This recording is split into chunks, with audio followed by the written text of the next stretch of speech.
Kai yare, me ke faruwa ta nan ye? Ni ne na dawo da shi labai. Me sato? Wannan babban mutum ne da a shekarun baya ya bamu guraren noma, sannan ya bamu iri na shuka. Mun yi masa alkawari kan ba za mu ƙara shiga rudani ba, za mu ƙara da jininmu ne wajen noma. Saboda kawai ya baku gona shi ne kake masa biyayya, ya za ka yi to yayin da ka rasa gonar?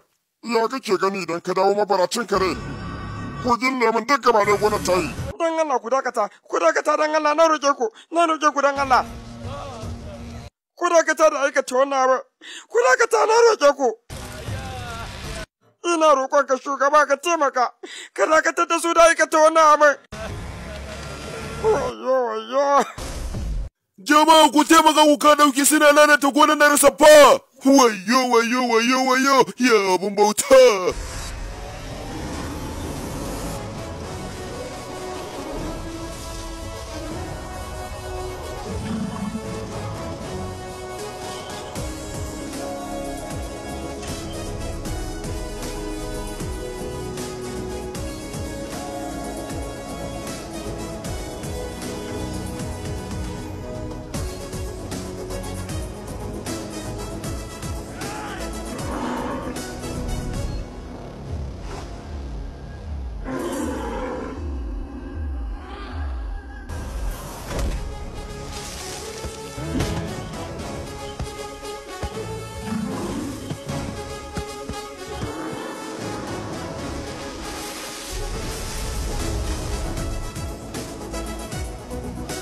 Da kyau Kanaffa, duk da zuciyarka ta farfasa, amma ka jure baka yi musu komai ba saboda alƙawarin da ka ɗaukan mu.